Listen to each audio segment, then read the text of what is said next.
University ভালো কোনো subject নিয়ে পড়তে চাইবে তখন অবশ্যই তার N2 লাগবে। N3 নিচে তো কোনো কথাই নেই না।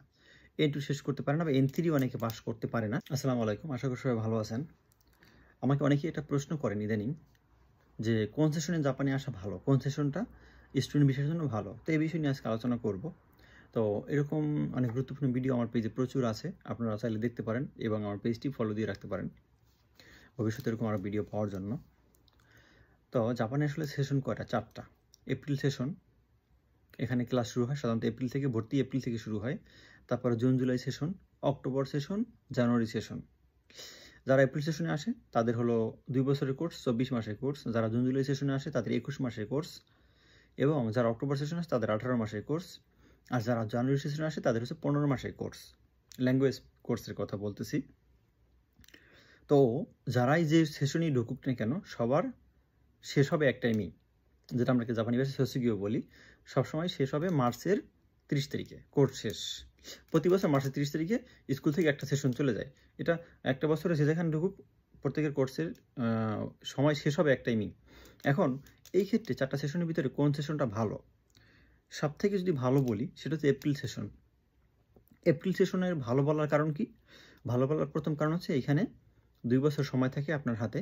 আপনি জাপানে আসার পরে বুঝতে সময় লাগে, জব পেতে সময় লাগে, এবং ল্যাঙ্গুয়েজ স্কিল ডেভেলপ করার একটা ব্যাপার থাকে।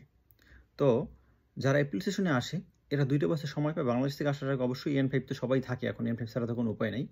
অনেকে N4 করে আসে। এখন ম্যাক্সিমাম স্কুল N4 চায় এবং এজেন্সিগুলোও N4 এর উপরে ফোকাস করতেছে। এটা খুব ভালো জিনিস যে বাংলাদেশ থেকে ইন্টারভিউর সময় N4 এবং জাপান ঢোকার আগে অবশ্যই N4, মানে ইন্টারভিউর সময় N5 থাকবে, ঢোকার আগে N4 কমপ্লিট করে যেতে হবে। এবং এই ফর্মুলা আমরা অলরেডি অবলম্বন করতেছি। ম্যাক্সিমাম এজেন্সি আছে বাংলাদেশে, আরও ভালো ভালো এজেন্সি যারা, তারা এখন এই ফর্মেটে চলে আসতেছে, কারণ জাপানি স্কুলের ডিমান্ড এটা।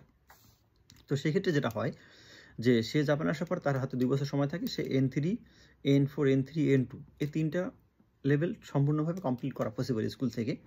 যেটাতে কি হয়, সে যখন ইউনিভার্সিটিতে ভর্তি হবে, জাপানের কোনো ভালো ইউনিভার্সিটি, ভালো কোনো সেনমন গাক্কোতে ডিপ্লোমা করতে চাইবে বা ইউনিভার্সিটিতে ভালো কোনো সাবজেক্ট নিয়ে পড়তে চাইবে, তখন অবশ্যই তার N2 লাগবে। N3 নিচে তো কোনো কথাই নেই। এই জন্য এপ্রিল সেশনে যারা আসে তাদের ক্ষেত্রে ম্যাক্সিমাম ক্ষেত্রে কী হয় যে তারা N2 বা N3 থাকে। এটাতে তাদের ভালো ইউনিভার্সিটি, ভালো সাবজেক্ট নিয়ে পড়ার সুযোগ থাকে। ওকে, কিন্তু ধরুন অক্টোবর সেশন বা জুলাই সেশনের কথা যদি বলি, জুলাই সেশনের সিট জাপানে অনেক কম থাকে। তো জুলাই সেশনে সিট কম থাকে কারণ ম্যাক্সিমাম স্টুডেন্ট এপ্রিলে নিয়ে নেয়। নিয়ে নেওয়ার পরে কিছু বাকি থাকে, ইন্টারভিউ ভালো হয় না বা ভালো স্টুডেন্ট পায় না, তখন ওগুলো জুলাই সেশনে নেয় স্কুলগুলো।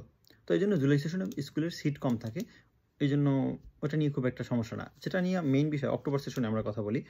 অক্টোবর সেশনে যারা আসে এদের কোর্স ডিউরেশন হয় 18 মাসের কোর্স, 6 মাসের কম হয়, 6 মাস কম হয়। তো এদের ক্ষেত্রে যেটা হয়, এরাও ম্যাক্সিমাম ক্ষেত্রে হয় কি যে বাংলাদেশ থেকে আমাদের প্রেক্ষাপটে যে বাংলাদেশ থেকে N5 কোনো রকম করে আসে, জাপান আসার আগে হয়তো N4টা করে। তো N4 করে আসার পরে এদের কিন্তু 6 মাস কম হচ্ছে। এরা স্কুল শেষ হওয়ার পরে যে টাইমটা থাকে স্কুল জাপান আসার পরে স্কুল পড়াশোনা, এই টাইমের মধ্যে তারা N2 করতে পারে না, N2 শেষ করতে পারে না বা N3 অনেকে পাস করতে পারে না। এই পাস করতে না পারার কারণে তারা ভালো কোনো ইউনিভার্সিটি এবং ভালো কোনো সেনমনে পড়তে পারে না, চান্স পায় না। এটা কিন্তু বর্তমানে জাপানে যারা আছে গাকসিতাসি, এরা কিন্তু অনেক সমস্যা আছে কমাতে এগুলো দিয়ে। ভালো স্কুল, ইউনিভার্সিটি, ভালো জায়গায় চান্স পাচ্ছে না। এর কারণ হচ্ছে যে এদের ল্যাঙ্গুয়েজ স্কিল বাংলাদেশ থেকে আসার আগে কোনো রকম পড়ে আসে। এই জন্য এখন থেকে ম্যাক্সিমাম স্কুল N4 চায় অক্টোবর সেশনে। কেন চায়? যে সে বাংলাদেশ থেকে আসার আগে মোটামুটি N4 শেষ করবে এবং N3 কিছু পড়ে আসবে। ইন্টারভিউর সময় যদি তার N4 থাকে তাহলে সে জাপান আসার পরে তার N2 শেষ হয়ে যাবে। N2 শেষ হলে সে ভালো স্কুলে বা সে ভালো ইউনিভার্সিটিতে ভর্তি হতে পারবে। তো তার ল্যাঙ্গুয়েজ স্কিল ভালো হবে এবং সে ভালো লাইফ লিড করবে জাপানে। এই মানে কনসেপ্ট থেকে স্কুলগুলোও তাদের চিন্তাধারা চেঞ্জ করতেছে, যেখান থেকে এখন আমাদেরকেও কিন্তু চেঞ্জ করতে হবে। আর আপনারা যারা অক্টোবরে আসবেন, জাপানে আসতে তো হবেই, যেহেতু আসবেনই সেক্ষেত্রে ভালো করে নিজেকে প্রস্তুত করে আসেন। যেহেতু যুদ্ধে নামবেন, সেই যুদ্ধতে নামার আগে নিজেকে কী করতে হবে? প্রস্তুত করে নিতে হবে। যদি প্রস্তুত না করেন যুদ্ধে নামার আগে, প্রস্তুত যদি না নেন, প্রস্তুতি যদি না হন, তাহলে যুদ্ধে আসার পর আপনি তো মারা পড়বেন। আপনার তো কোনো প্রস্তুতি নেই, তার প্রতিপক্ষ আপনাকে মেরে দিবে। তার মানে জাপানের প্রতিপক্ষ কে?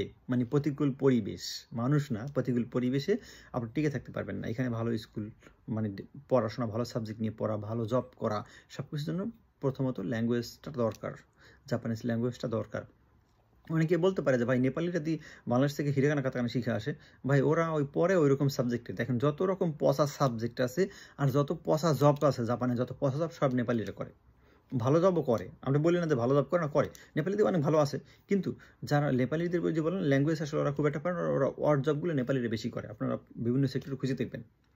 তো এই জন্য অক্টোবর সেশনে আসা ভালো নাকি এপ্রিল সেশনে আসা ভালো, এই ব্যাপারে আশা করি আপনাদের আর কোনো কোশ্চেন নাই। এখন কোন সেশনে আসবেন সেটা ব্যাপার, যদি এপ্রিল আসতে পারেন এটা সবথেকে বেটার। জাপানতে আসতে হবে, এই জন্য কি অক্টোবর আসবেন, অবশ্যই আসবেন। তার মানে কি অক্টোবরে আসার আগে বাংলাদেশ থেকে N4 পাস করে আসবেন, N4 কমপ্লিট করে আসবেন। জাপান আসার পরে আপনি যাতে N3 শুরু করতে পারেন, এই টার্গেটে আসবেন। যখন আপনি আসার পর একটা স্কুল আপনাকে একটা পরীক্ষা নিবে, আপনি পরীক্ষায় ভালো স্কোর তুলবেন, যখন দেখবে স্কুল দিবেন আপনি ভালো পারেন, আপনার লেভেলটা আগাই দিবে তারা, তাহলে আপনার ল্যাঙ্গুয়েজ লেভেলটা ডেভেলপ হবে, আপনার ফিউচারে ভালো হবে। তো আশা করি বুঝতে পেরেছেন। এছাড়াও অনেকে প্রশ্ন করে আমাকে যে কোন সেশনে সিওই বেশি আসে, এটা নিয়ে একটা পরে একটা ভিডিও করবো ইনশাল্লাহ। তো সেই পর্যন্ত ভালো থাকবেন, আল্লাহ হাফেজ।